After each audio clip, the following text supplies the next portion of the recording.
So, hello everyone, and a very warm-hearted welcome. My name's Fran Rose Bullock, cancer survivor and founder of the Cancer Fitness Experts.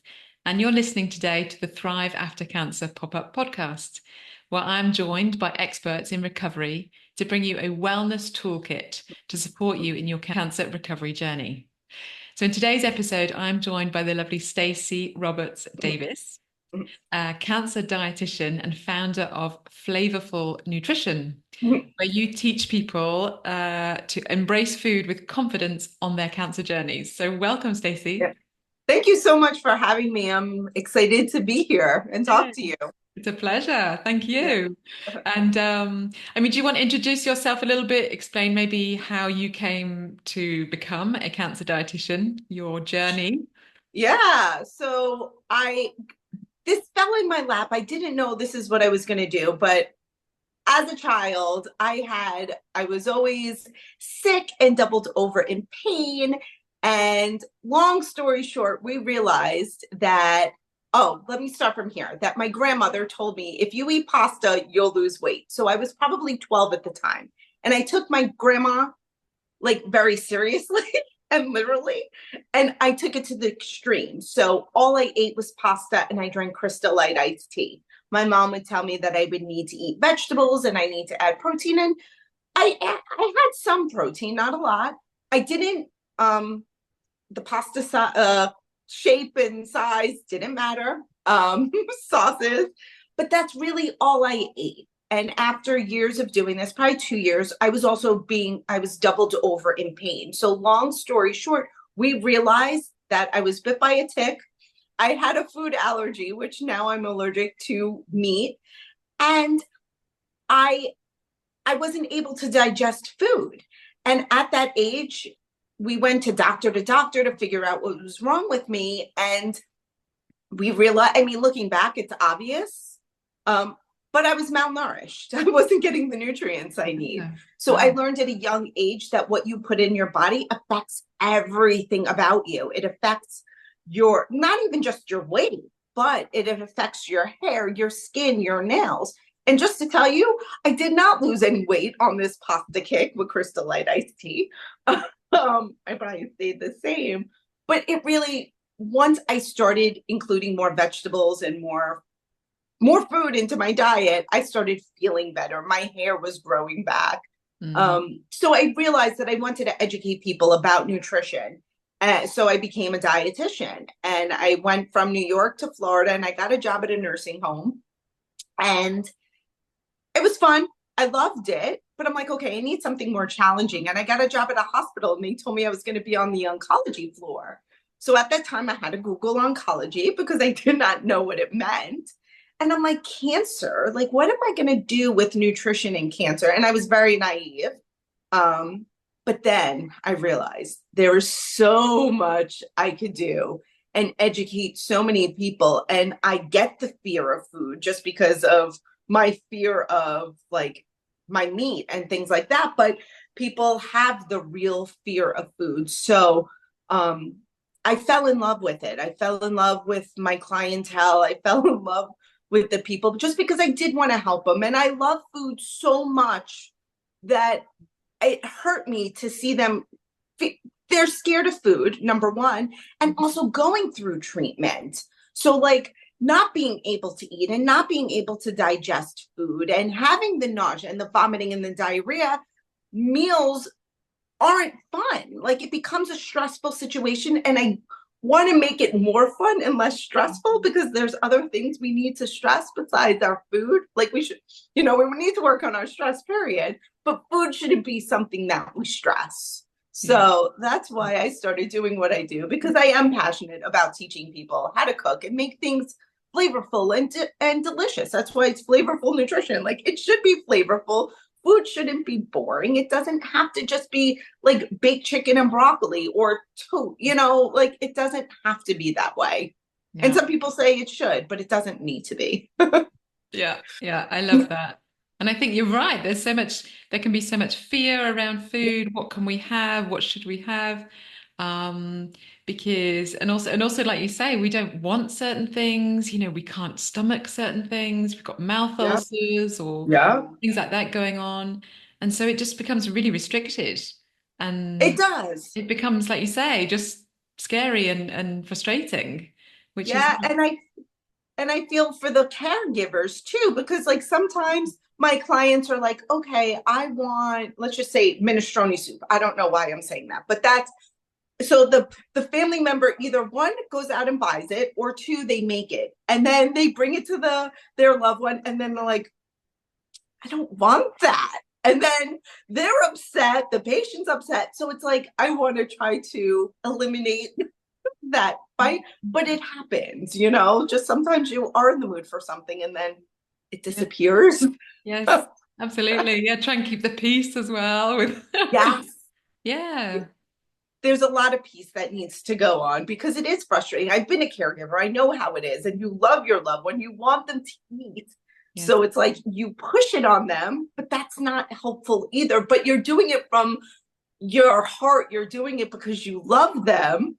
But Yeah. then it's like causing another stressful situation. Yeah, absolutely. Causing, yeah, difficulties in the relationships and all sorts of things. Yeah, it's true. It spills over into all the elements of life, really. Yeah. True. And and so like can you give us an overview then of your role? So when you work with your cancer patients, cancer survivors, what's your role? How do you go about helping people? Yeah, so I got two roles. I mean, I do work with them during treatment because I think that's so important too. So having the meal ideas and getting them ready for treatment, or, dealing with the side effects of treatment, because there is so many side effects. It could be not every, like there are a lot of side effects, but doesn't mean you're going to get every single side effect of it. No. But a lot of them are nutrition related. If it's the nausea, the vomiting, the diarrhea, the constipation, I mean, the poor appetite, it's endless. So working with them during that part of life, and then the aftermath, I guess, um, of dealing, okay, now I'm done with treatment. I see my doctor every 6 months or every year. Not like, now what do I do? Some Hmm. people do get side effects after treatment. I don't want to scare anyone, but like it happens. Like I have people who are did very well during treatment and now a year later are having neuropathy or just fatigue. So Hmm. dealing with that aftermath, and also we did a post about it the other day, but cancer doesn't mean that you lose weight. So sometimes some people do, but we have the other half where some people gain weight during treatment. So they Hmm. want to lose that weight. So it's working with them to try to, accept their body, love their body, and then also, you know, doing that, sometimes you tend to lose a few pounds, but I don't Hmm. like to focus on the weight aspect, but I know it's important sometimes to people too. So I work in both those aspects, and even working with the caregivers too, like what to cook or helping them take care of themselves. Yeah, totally. Yeah, that's Yeah. super important as well.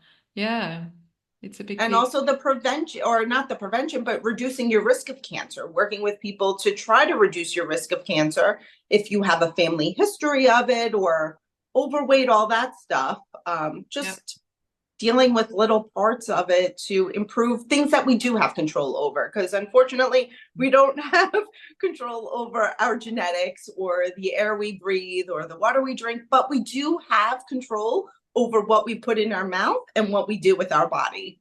Yeah. So Yeah, and it's a huge form of self-care, isn't it? yeah, No, I mean it's a method of nourishing ourselves, and obviously if yeah, we're nourishing ourselves with good food, good ingredients, yeah, then like you say, what you put in makes such a difference.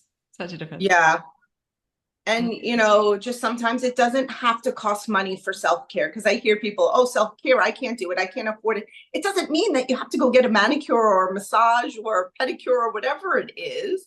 Self-care could just be sitting and meditating. It could be taking a walk. It could be giving yourself a massage. Like, just I do it all the time. Like, I sit here and rub my hands and it feels so good. But Yeah. that's forms of self-care. It doesn't have to be something expensive or like outrageous. Yeah. Yeah. It doesn't have to be super complicated. Exactly. And I know today, like Yeah, we were going to talk a little bit about that in terms of yeah, like meal planning and recipes, yeah, because we know, like you say, in the aftermath, especially, you're coming out of these treatments, you're exhausted, and the last thing you want to be doing is struggling around the shops, yeah, cooking complicated meals, either for yourself or your family even. But you do want to eat healthily. You do, yeah, I think the majority of people, given the choice, they will always go for the healthy option, but it's having the time and it's having the resources and the yeah, knowledge really. And so, yeah. yeah, because you want to ensure you're getting that optimum nutrition, but minimum, effort, if you like. We Right. don't need to be taking up the whole day. So I No, know, we definitely don't. yeah, And there's, I mean, I know I'm in the States and you're somewhere else, and I'm sure people watching are all over the world, but there are ways to make things, simple. I know here a lot of the supermarkets have things that are already prepared for you where it's raw or some of it's cooked and all you have to reheat it. Like they have ones with salmon and vegetables and rice or potatoes. There's absolutely nothing wrong with that. You throw it in the oven in 30 minutes, boom, you're done. I yeah, mean, that's better than ordering in pizza. um, Even with the meal prepping, so having things already cut up for you, like that's absolutely okay to do. Buy mm, the carrots already chopped up or buy the frozen vegetables. They're usually chopped up, and all you have to do is saute it up. And I know, textures and tastes are different. Personally, like broccoli, I don't like it to froth, like frozen broccoli and then put on a plate because it's going to be very watery and mushy. mm, However, if I'm going to make like a broccoli soup, why not use the frozen broccoli because it's going to be mushy anyway. yeah, Same thing with spinach is one of my favorite things to have in the freezer because, okay, let's just say a recipe calls for spinach cooked down. When you buy the big bag of spinach and you cook it down and it becomes this much and it's like $3 or $4 a bag. However, you could buy the frozen spinach for like $2 and it's already cooked down for you. So you're getting more bang for your buck. You just really have to strain it and dry it and get all the water out. But why not? If you're going to make like stuffed peppers or stuffed shells or just make a sauce with the spinach, why not use the frozen stuff? yeah, Because, I mean, honestly, why not? yeah, Frozen does not mean it's unhealthy. Yes. Like if you're buying the spinach or the broccoli that has the cheese sauces or, the sauces, yes. Then you're adding a lot more calories and fat. But otherwise, it's in the freezer. mm, Going through treatment, after treatment, you don't have to worry about it going bad to an extent. mm, You yeah, know, like if I bought a bag of spinach, okay, now I got to use it within probably what, 3, 4 days. Now there's pressure on me because I don't want to waste it. yeah, But having that, but it's easy to add it to soups and stews and all of that. People say, oh, don't buy frozen, but yes, it is healthier. It's frozen at peak. It has all the nutrients in it. So it's not that it's unhealthy to buy frozen vegetables. no. One of my real go-tos is a spinach omelette because Uh-huh. yeah, same thing. I get a bit Yeah. of frozen spinach out, either the night before or the morning, Yeah. let it defrost, a couple of eggs, or Yeah. maybe a bit of Parmesan cheese or something, Yeah. just a little bit. And it's so quick, Yeah. simple, and it's healthy. Yeah. It's You're getting your protein. protein, you're getting your vegetable. Yeah. So even taking what your breakfast, so now we could take it to the next level of, let's say you have muffin tins. So let's say you're making it, you can make extra in muffin tins, right? Mm. You bake them, they're done. Now what do you do with them? You throw them in the freezer. You Mhm. individually wrap them, throw them in the freezer. So now for days that you don't feel like cooking or you're on the run, just pull it out of the freezer, let it sit for a little, it'll defrost, and boom, you have breakfast. Like freezing things is great. And even with your egg with spinach, you could even add more vegetables to it. If you wanted to add mushrooms to it, peppers, I mean, you could be as creative as you want. You can make, add olives and feta cheese to it. But it's great just to have it because, once again, if you're going through treatment or after treatment, sometimes you don't feel like cooking. I don't feel like cooking every day. But at least if you know you have healthy meals in the freezer, especially like a breakfast, why not? Yes. Yeah. And you Take just, like you say, advantage you of do it. one, yeah, you do one batch at the beginning of the week, and then okay, Yeah, if I don't manage to do anything else, I know I've got that. And that's really, absolutely. yeah. Even Yeah. if you're making soups or stews, same thing. I love to make extra and throw it in the freezer. Yes. Mm. Same thing with family or friends. Like if they're asking you, I want to help you, what could I do?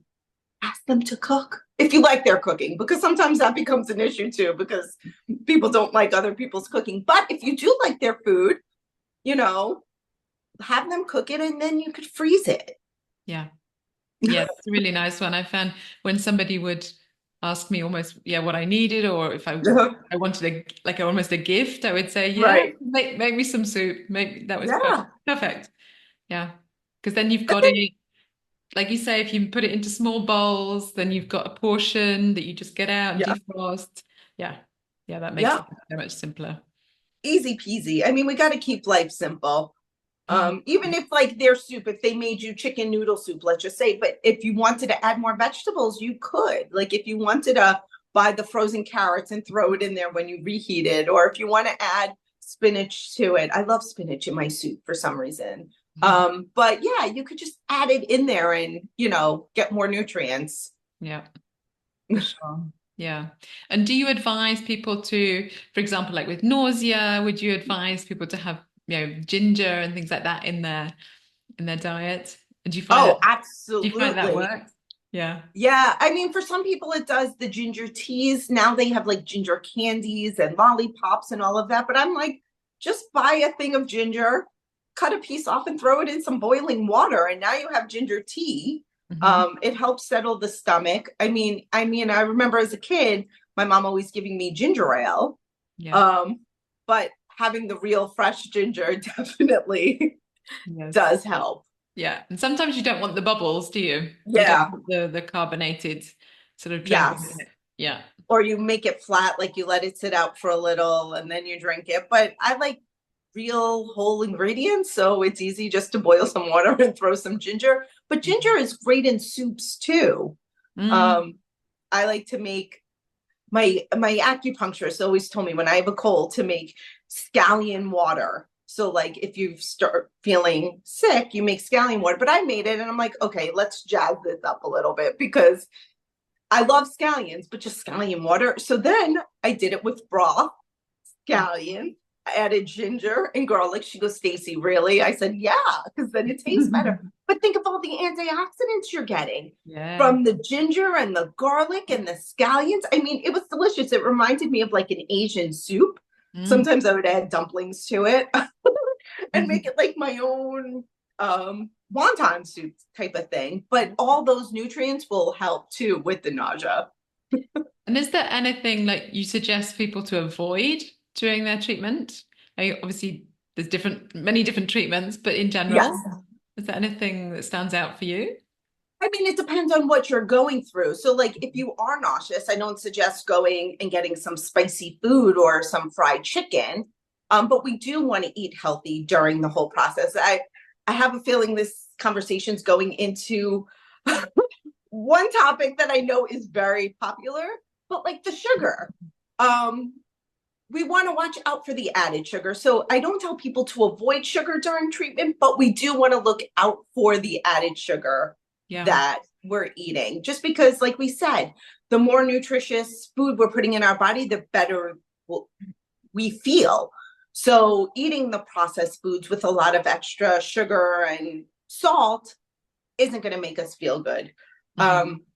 But just on Yes, there's a lot of just coming back to the point about yeah, sugar. I mean that there has for years, there've been I guess myths, if you like, going around yeah. like does sugar cause cancer? Now, as far as yeah, so for me, I mean the latest sort of scientific evidence says no. So do you want to elaborate on that a little bit?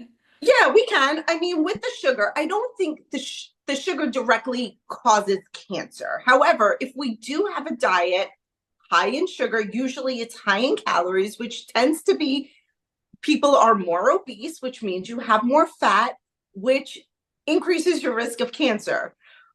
Sugar, the myth that I always hear is that sugar feeds the cancer cells, but your sugar, your carbohydrates, so your carbs break down to sugar. So your fruit, your rice, your pasta, your bread, it breaks down to sugar. Breaks down to sugar and it feeds all of your cells. Yeah. Does it just go to your cancer cells? No, it feeds all of your cells. So do I tell people not to eat bread or fruits or even rice and pasta? No, we just want to watch the portion size of it. It's the added sugar that becomes the issue because it's in everything. Like they put it in all of our food, like even salad dressings and ketchup and sauces, like it's everywhere. So cancer or no cancer, we need to decrease the amount of added sugar we have in our diet. It's insane. Like if you really sat down, like normally and wrote down and did like an app of what you eat and saw how much added sugar was hidden, like it's mind-boggling. Yeah. So yes, we don't want to have a lot of added sugar. You know, some people are like, oh, but I love it in my coffee and my tea. Honestly, we should be drinking coffee and tea for the taste of the coffee and the tea, not all the sugar and the sweetener that we're adding to it. So if you do, decrease it slowly, you know, start to decrease it. If you want to do it all or nothing and just take it out completely, you can. But you learn, like, it's strange because when you're used to it, that's like what you know. But then once you get it all the way down and then maybe you put it back in one time, you're like, oh my goodness, it's so sweet. You get used to not having all that added sugar. So yes, anybody, we all need to decrease our added sugar, but we don't have to fear it because that's one of the biggest fear foods. If you wanted a piece of cake or candy, you know, yes, your diet shouldn't be that every single day. But if it's a birthday party or whatever it is and you want a cookie, like it is okay. I give you permission to have it. It's not going to make the cancer grow. It's not going to make it come back. It's not going to cause your cancer from eating it once. It's the constant, you know, increase or all the sugar that we're eating. So it is okay. We don't need to fear it, but yes, we do need to decrease the amount. I'm not going to lie on that. No, that's really interesting. And I wanted to ask you as well. So I know that on your website and things, you talk a lot about plant-based. So how do you view eating meat in this I scenario? view it that we can eat it. I know I talk about plant-based and I always like to say I'm not suggesting that you have to become a vegetarian or vegan because I do feel your meat products, if it's your red meat or your chicken, your turkey, your fish, red meat is considered your lamb, your pork, your beef is considered your red meat. It does have a good source of protein. It is bioavailable. Also, some of your red meat has iron in it. So yes, it can be beneficial, but I think we need to cut back on the amounts of it that we're eating, just like the sugar. It's recommended less than 18 ounces a week of your red meat. But even if you say, okay, let's just start with one meal, one plant-based meal. Let's do like a lentil dish or a bean dish. You know, that helps. And then you could slowly, you know, okay, let's do 2, let's do 3, but you don't have to do it completely. The research shows that you can still eat meat and chicken and fish and all that and have a healthy diet.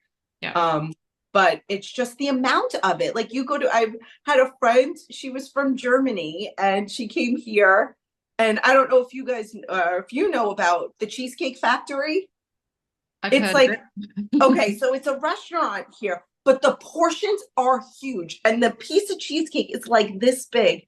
So when I had to take her just for like, I don't know, reactions. And she looked at it and she's like, I've never seen a piece of cheesecake this big. She goes, where I come from, like that is something someone would eat like within a week, not at a meal. Like it's huge.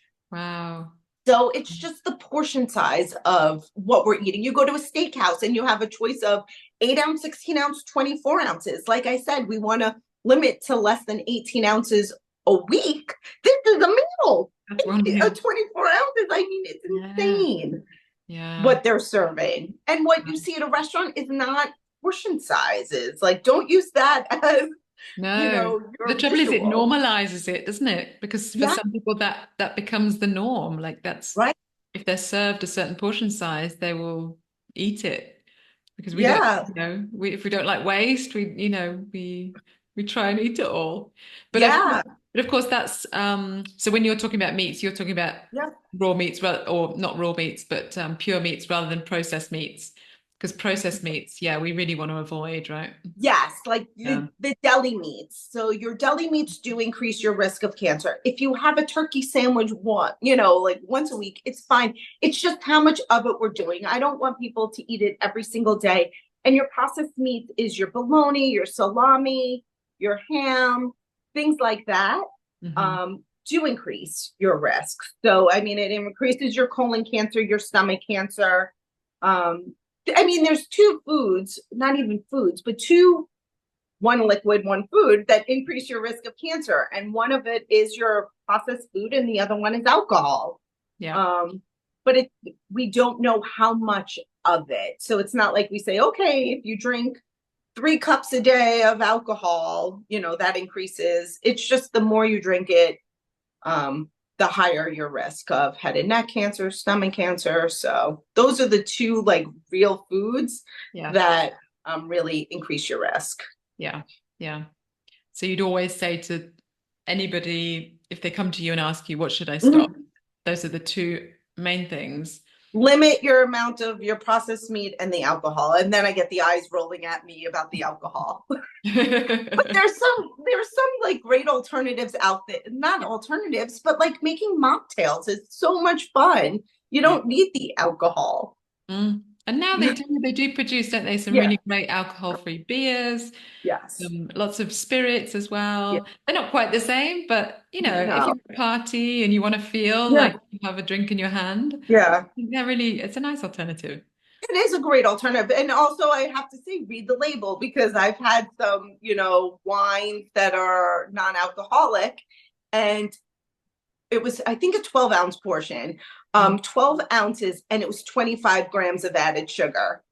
And I was like, no. At that point, I'd rather no. It's like when we have something that's low fat, and we often find that the fat has been substituted with sugar and sweeteners.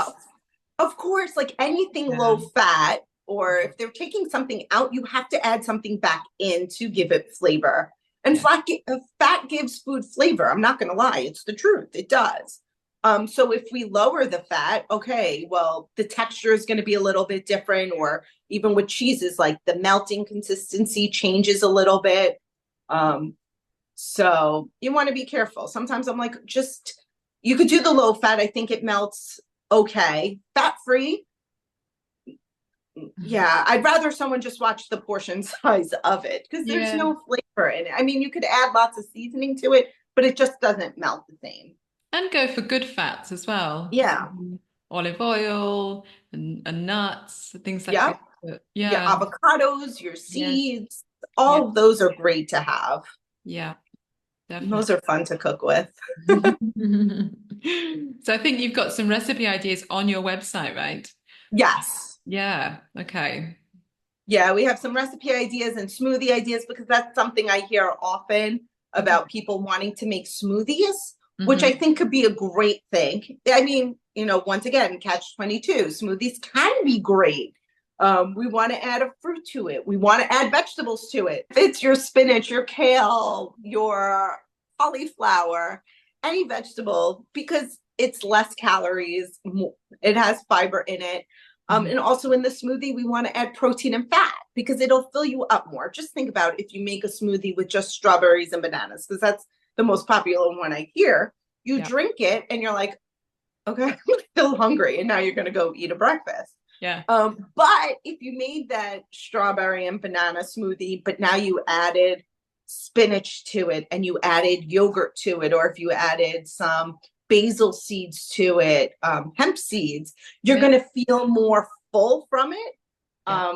and not eat a breakfast afterwards. But yeah, I mean, once again, the sugar aspect, yes, if you're making a smoothie, some people like to add a lot of fruit to it. Mm-hmm. And it's like, okay, but would you eat all that fruit?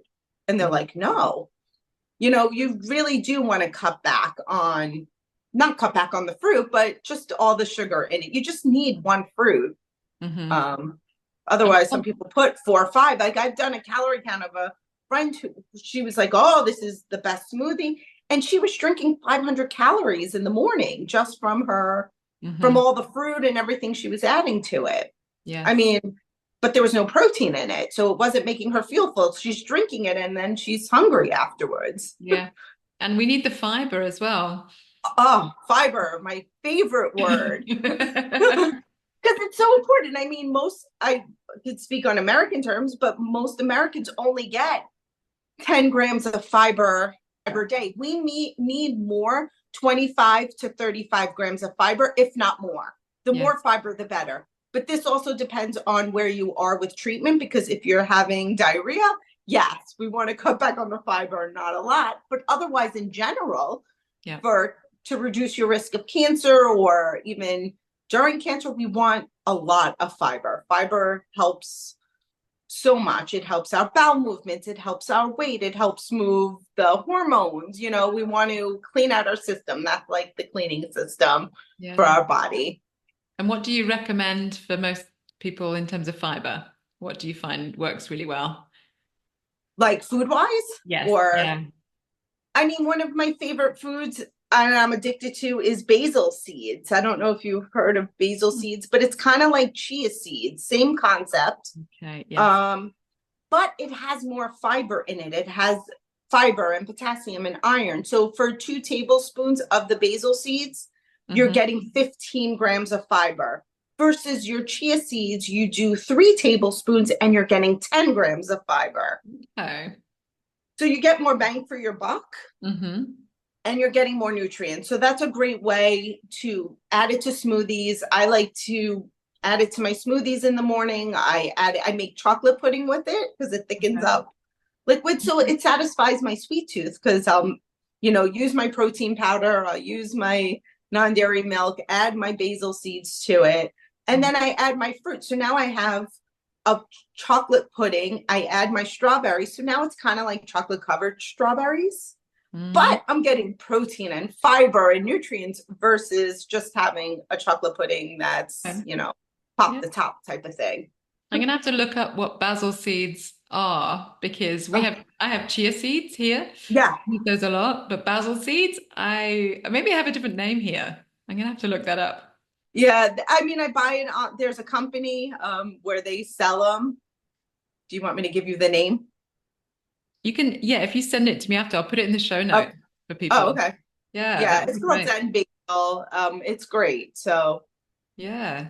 No, because I've never seen those before, but but maybe it looks exactly the same as chia seeds. So it's the little black, you can't tell the difference, but nutrient wise, it's more nutrients. Okay, super. And I feel like with cancer or just in general, like we should be eating and getting as much nutrients in as possible. So just adding the basil seeds, 2 tablespoons in the morning, you're halfway done with your fiber. Like, you're halfway there. So now if you add a sweet potato, now you're getting more fiber, some broccoli and quinoa, like you're there, you're done.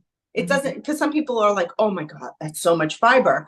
But if you eat your fruits and vegetables and whole grains, it's a lot easier to do it. And supplements do not make up for it. So please, everyone thinks, oh, I'll just pop a pill. Even I was talking to a family member and she's like, well, I'll just take a fiber supplement. No, it's better absorbed from your food. You're getting more nutrients that way. And plus with the pills, like, we don't know if it's tested or what's really in it. So you got to be careful too with the supplements that you're picking.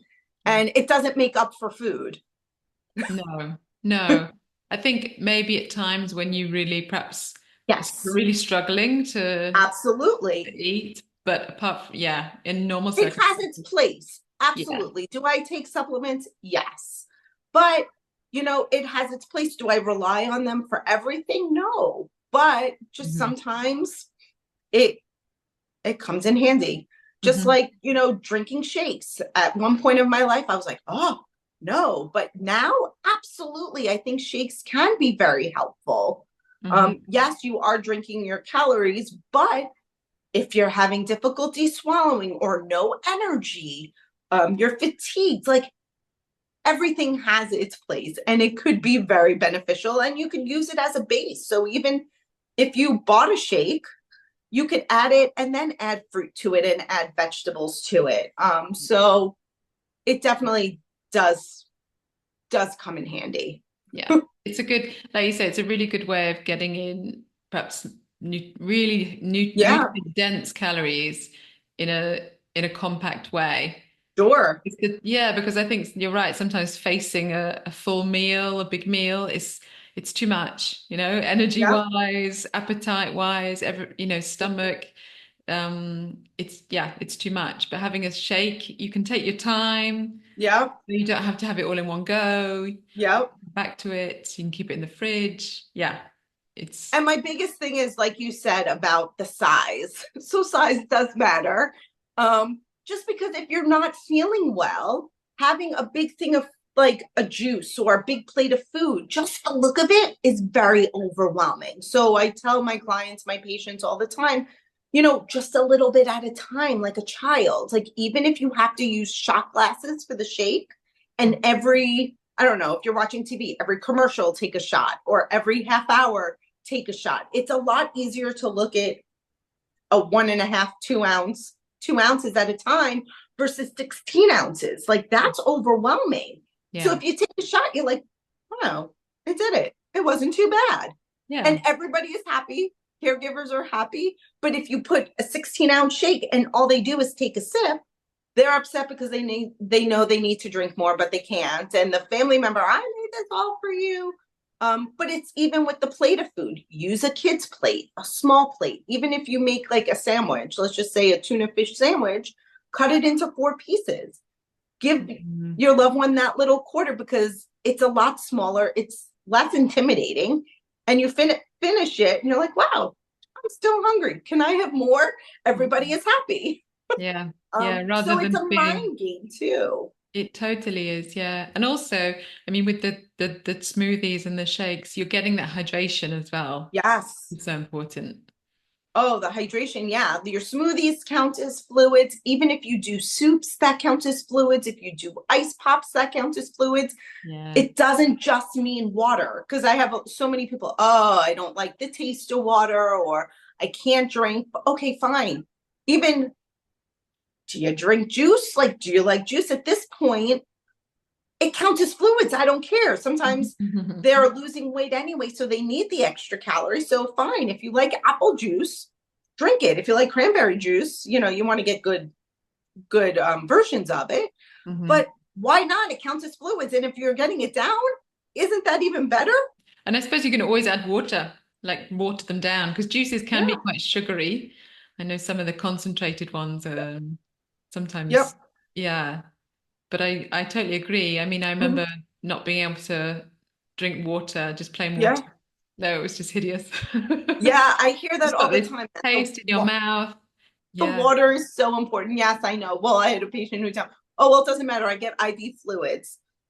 I know, but I don't want you to be reliant on IV fluids. So let's figure out a way that Yeah. you can get it in so you don't get dehydrated. And, it's figuring it out. It's like, it's a puzzle because everybody is different. Some people put lemon in their water and they're like, oh my, this tastes so good. This is so much better. And then you Mhm. have people who don't like that. So they are drinking the apple juice or, oh, they're drinking the orange juice. So it's trying to figure out, Yeah. or they like the ice pops, Yeah. So it's figuring out what works. It's trial and error, isn't it, sometimes? It is, and people ask me, and I'm like, unfortunately, it is. I wish there was like a definite answer, but everybody is different. everybody handles treatment different. The side effects, yeah, sometimes we know what side effects people are going to get, but sometimes it's, it's worse for one person than another person. So it Yeah. is a trial and error. Totally. And I'd love to then know. you think it works, and then eventually you're like, no, change it, or just like a or it works for child. 2 weeks and then you say, no, no more. I don't Yep. want to see another shake in my life. Or you get sick of it. It's like, okay, I've been Yeah. drinking so many shakes and I'm so bored. And how many more shakes can I drink? And it's like, Yeah. okay, let's Yeah. start over. Let's figure this out. Change it up. Yeah, Yeah. exactly. Um, and I'd love to know as well your opinion on, for example, soy, because that's Yeah. another one that has got a lot of talk around it. Yes. What's your opinion on having soy in our? Go for it. Eat your soy. I mean, the research shows it does decrease your risk of cancer. So, yes, having it in your shakes or doing like tofu, Hmm. sautés and all of that is perfectly fine to have. If you are vegan, it's a great source of protein. It's a lean source of protein. So yeah, soy is safe for cancer patients, for breast cancer patients. Soy doesn't increase your risk of cancer. Yeah, because the question mark is over the hormonally receptive. Right. Yeah. So But it's now a the science says, phytoestrogen. So yeah. it's different than the estrogen in your body. So it is safe to have. I mean, if you eat it, great. If you don't, you don't have to start.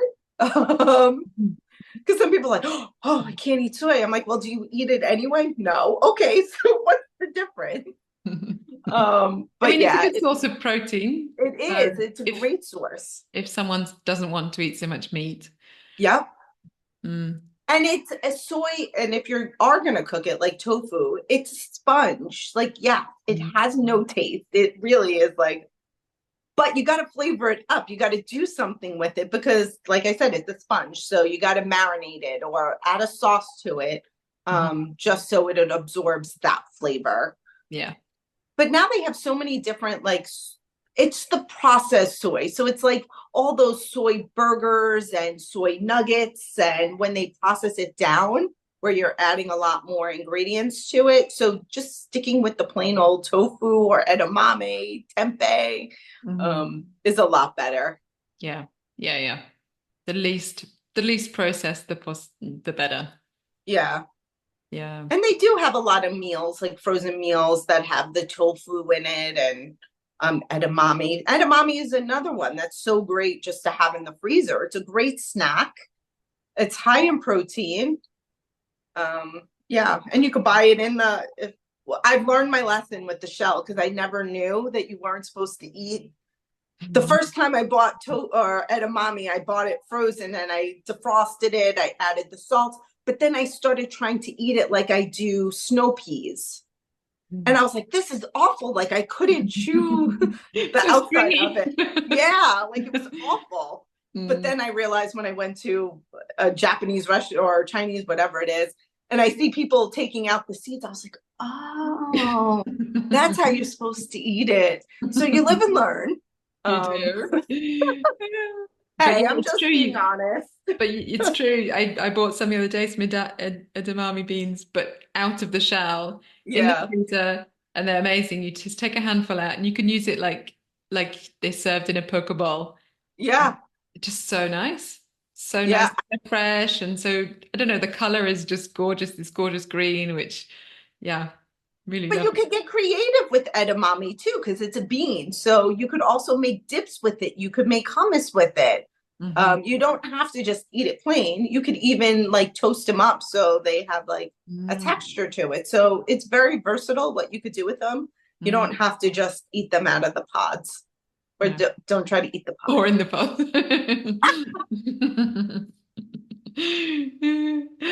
Um, oh yeah, so as well, I'd like to ask you, what's your opinion about things like ketogenic diets or Uh-huh. alkaline diets? What do you think about those in the cancer recovery space? Yeah, so the research shows with the keto diet for seizures and for brain cancers. Otherwise, it's a very restrictive diet. Um, a lot of people don't get the nutrients that they need from following a ketogenic diet.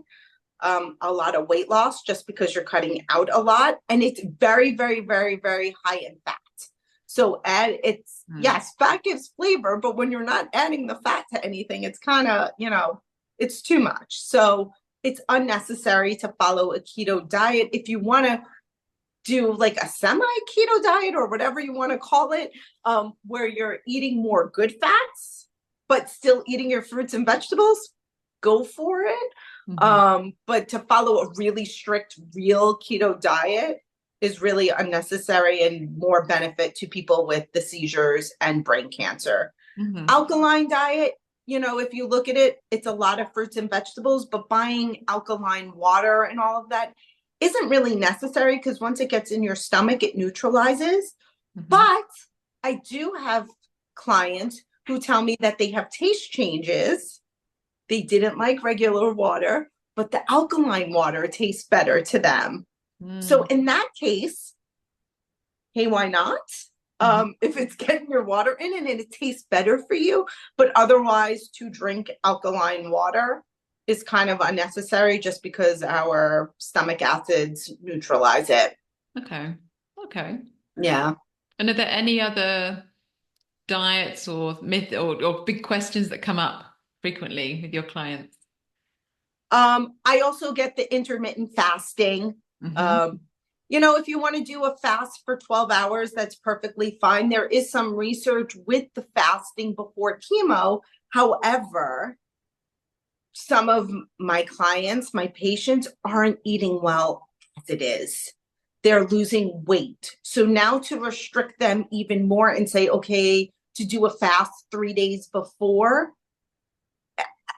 I can't, even if it does reduce chemo, sensitivity and all of that, it's just hard because I want them to get the nutrients in. That's the most important thing, because you're getting no nutrients, fine, but now your body is it needs energy. So it's going to start breaking itself down.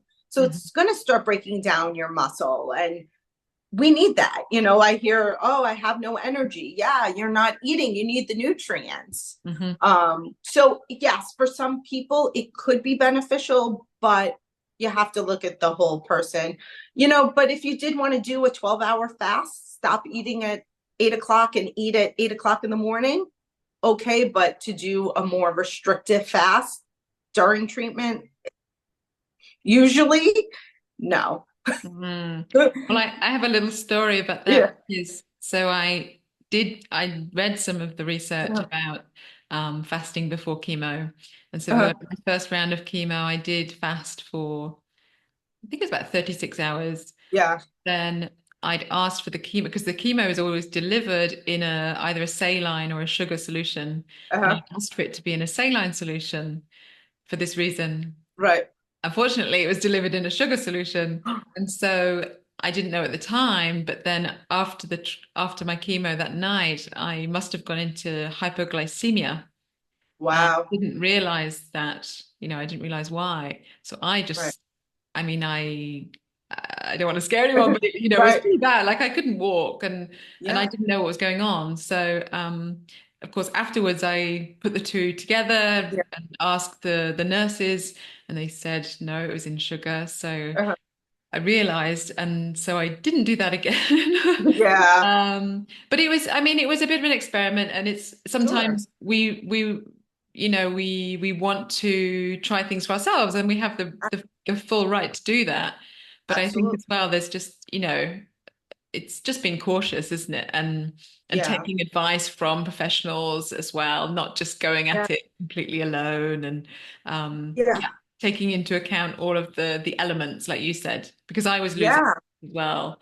And so for me, I didn't want to lose any more weight. It was nothing to do with that. It was purely because I'd read that it can reduce the effect of the chemo on the healthy cells. Yeah. But that's something you probably would never know anyway. Yeah, and like we said, it's a trial and error thing, but also some people aren't eating. So now they're fatigued and they're falling because, they're not drinking enough, because you still need to drink. So if you are going to do it, work with a professional that does work with it. Exactly. Please don't try to do it yourself because it can be very dangerous. Mm-hmm. Yeah, exactly. Yeah. So Yeah. just word of caution. Um, so sort of just to wind down a little Yeah. bit. So what would you like to see more of, Stacey, in the cancer recovery space, like going forwards for the future?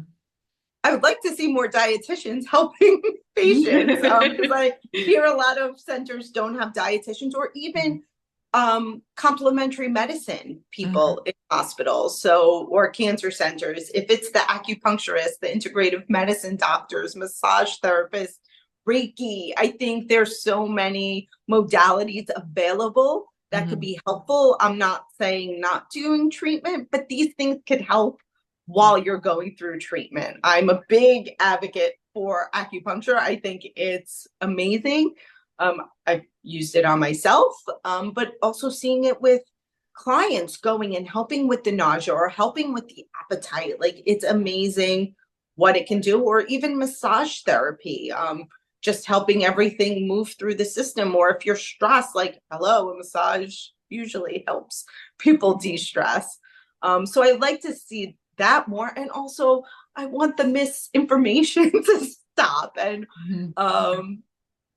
more accurate information out there, because it is very scary what I do see on the internet of, things that could cure cancer and just some of the craziness out there. We Yeah. need to keep it simple. I like the acronym KISS. Keep it simple, silly, keep it simple, whatever other S you want to use, but it is, we got to keep it simple. We don't want to overcomplicate it, No. especially the nutrition. It is like, it's very overwhelming of what I see out there. And here people, okay, you have cancer. So what's the first thing that they do usually is Google it. And I'm sorry, Dr. Google, you know, Yeah. there's good information out there and there's really bad information out there. So we need to But read how do we between the know which is lines. which? Right. Yeah. Yeah. So, Exactly. and and I've seen it. I've been involved with it. My mom's best friend had cancer, and this guy's like, I have the cure for cancer. You drink these bottles of water. And she was at the end stages, and my was a publicist at the time. She goes, listen, if you save my friend's life, you know, I'll get you on every news show. Like, you will be famous, you'll be rich, whatever. And all it was water bottles that he took the label off and put his name on it and told her different times to drink the water. And it was $200 a bottle of water, Mm. but you get to a point, sometimes where you just don't know. Yeah. But You, it's, you're looking for answers. yes, Yeah. Of course. Yeah. I get that. but we have to, just be vigilant, do your research, find the professionals out there. I'm not going to lie, some doctors don't know about nutrition, but Mhm. find a nutrition professional, find somebody that you trust, that you like, that you could ask these questions to. Yes. And you Yeah. have to be you are your best advocate. You need to speak up for yourself. If something doesn't feel right, find someone new. If you don't like your oncologist or you don't like this one, there's thousands out there. Like, you don't have to stick with that person, even if you did start treatment. Like, please, you have to go with your gut sometimes and just listen to yourself, listen to your body, Yeah. especially with food too, but even with what you're going through. I think best. Even I called a patient yesterday and she told me all these things that are going on in her life. And she goes, I don't know why I need a dietitian. I know what works for me. I know what foods make me feel good and what foods don't, what make me feel bad. And I said, you're right. You have to listen to you. If you have any questions, I am here. Like, you know your body best. Yeah, it's true. It's true. That's, yeah, exactly. It just sums it up perfectly. Yeah. And on that note, Stacey, can you let people know where they can find you? So Yeah. if they do have questions and they want to find out more, they know Yeah. you. I hang out on Instagram at cancer.nutrition.coach. I also have my website, flavorfulnutrition.com, where I do have recipes. But yeah, you could always message me through there. But those are the places I hang out. Super. Okay, well, thank you so, so much for your time. It's been Thank fabulous. you for having me. It's a pleasure. And thank you to our listeners as well. And please feel free to share this podcast with friends and loved ones. And join me, Fran Rose Bullock, very soon for the next episode of Thrive After Cancer. Bye bye.